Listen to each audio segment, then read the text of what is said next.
en el tema educación, teniendo en cuenta que Pedro Castillo, presidente de la República, es maestro, es profesor y habló bastante sobre este tema. El análisis lo vamos a hacer con el especialista en temas educativos, Paul Neira, Ujú. que está ya con nosotros para conversar al respecto. ¿Cómo está? Buenas tardes, bienvenido a RPP.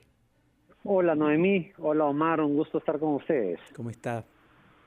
Igualmente, cuéntenos la primera impresión después de este mensaje presidencial en materia educativa.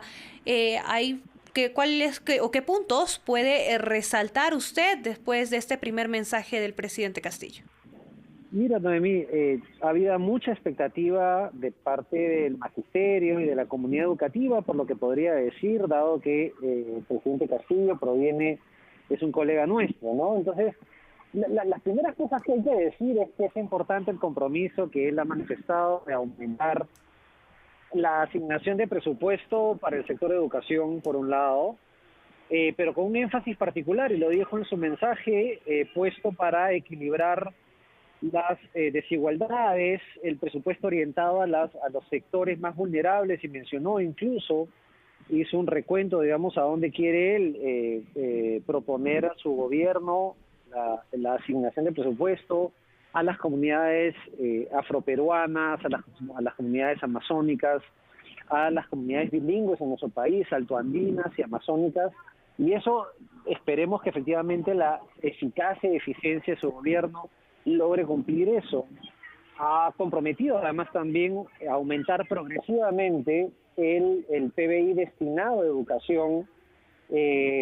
Incluso yo escuché más temprano en RPP la intervención de Elío Caña, por ejemplo, y de Lucio, el expresidente del SUTEP, hablando de que se tiene que llegar al 6%, incluso se habló del 10%. Yo creo que el compromiso del presidente Castillo de aumentar progresivamente la participación del gasto en educación, del PBI, creo que es una cuestión responsable de manejo.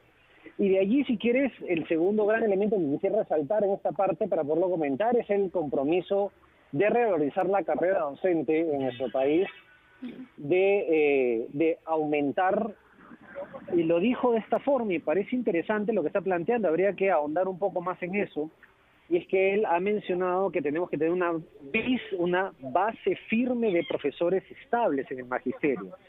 Y eso se puede leer como un ejercicio y un esfuerzo por parte de este gobierno de aumentar docentes nombrados, y ahí lo que hay que tener en cuenta es que tiene que ser con un proceso meritocrático.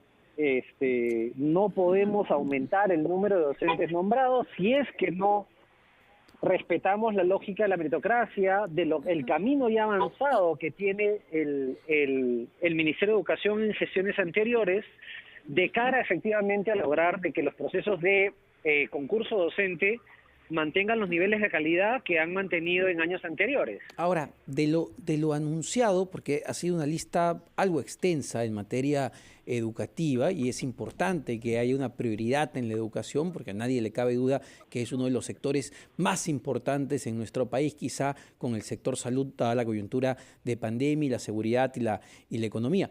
Pero las grandes preguntas que uno se hace al escuchar estas propuestas, que creo que nadie diría que puede estar en contra de fortalecer el sistema de educación, es cuánto va a costar y si es realizable o no, francamente, hacerlo. Es decir, si ya hemos salido del discurso de campaña a un discurso mucho más aterrizado en base a los números y a los plazos que se tienen. Sí, Omar. Mira, tú has dado en el clavo, digamos, en tu comentario, y tiene que ver con la discusión del cómo hacerlo. Por eso es que yo resaltaba, por ejemplo, la lógica de la revalorización del docente, el poder lograr de que efectivamente se dé esos ritmos de nombramiento, pero sin lesionar la lógica de la meritocracia o de la evaluación docente de calidad.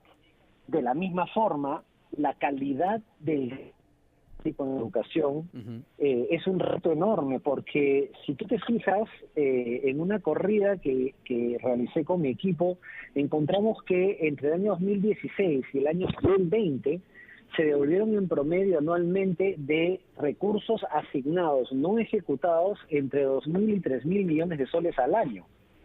Entonces, la cuestión no solamente pasa por el esfuerzo de asignar recursos o de tener programas en donde gastarlos, sino que hay que saber dónde gastar, hay que ubicar los recursos económicos para poder cubrir las enormes desigualdades que se han generado producto de la pandemia y que lo que ha hecho ha sido desnudar de alguna manera la debilidad del Estado peruano para poder ofrecer educación de calidad a todos los peruanos de forma que responda a estándares de calidad similares en todo el país, porque el gran problema que tenemos es que la desigualdad golpea a aquellos que menos capacidades tienen. Y ahí es donde tiene que entrar el rol del Estado. Entonces, el gran reto que le toca a este gobierno es sentar las bases, además, y es una oportunidad histórica, de que se tiene que repensar un servicio educativo en el país que sea más adecuado, además, a las condiciones que la exigencia del funcionamiento post-pandemia le va a requerir al sistema. Un sistema mucho más abierto, por justamente en ese ejemplo. punto, el presidente en su mensaje a la Nación habló de un aspecto, declarar en emergencia la educación pública. ¿Eso podría ayudar? A ver, históricamente, la vez anterior en la cual se ha declarado en emergencia al sector de educación ha sido en el año 2004, que fue durante el gobierno del presidente Toledo. Y allí, en medio, no era un gobierno entrante, era un gobierno que estaba en la mitad de su proceso, y ellos plantearon toda una agenda alineada a el acuerdo nacional en ese momento, que era la política número 12 del acuerdo nacional. Yo creo que existe ahora la oportunidad, porque me parece adecuado que el presidente haya planteado en emergencia el sector de educación por la enorme crisis que tenemos y que además no se nota, es invisible, pero al mismo tiempo hay que abrir la discusión a cuáles van a ser las grandes causas sobre las cuales va a avanzar el trabajo de recuperación de este sector. Y yo creo que el Proyecto Educativo Nacional a 2036 plantea grandes líneas de desarrollo que podrían ser fácilmente utilizables para poder establecer las políticas educativas y acciones y actividades y asignación de presupuesto que requiere o merece este sector declarado en emergencia. Yo quiero hacer muy puntualizar ahí, Omar, Noemí, que es que de todos los sectores que han sido duramente golpeados por la pandemia, el que menos hemos sentido, porque más invisible ha sido el sector de educación. Y gran parte, ¿por qué? Porque los niños, niñas, adolescentes no votan. No tienen voces, han estado invisibilizados porque los hemos mantenido confinados. Y eso se tiene que corregir. ¿Por qué? Porque el futuro de nuestro país va a depender de los aprendizajes que logremos recuperar o remediar o reencauchar, si quieres, de lo que hemos venido teniendo. Ya el Banco Mundial declara desde el año 2019 y ahora a partir de la pandemia de la enorme crisis de los aprendizajes que incluso han acuñado un término que se llama pobreza de aprendizaje. Y me temo que en los próximos años vamos a tener que enfrentar ese problema que se ha visto agudizado producto de la pandemia. No, las y entonces es correcto que haya efectivamente la emergencia. Las consecuencias que ha traído la pandemia son tremendas y también en materia educativa. Muchísimas gracias, señor Paul Neira, educador, especialista justamente en estos temas. Nos tenemos que ir de inmediato a revisar los titulares, pero venimos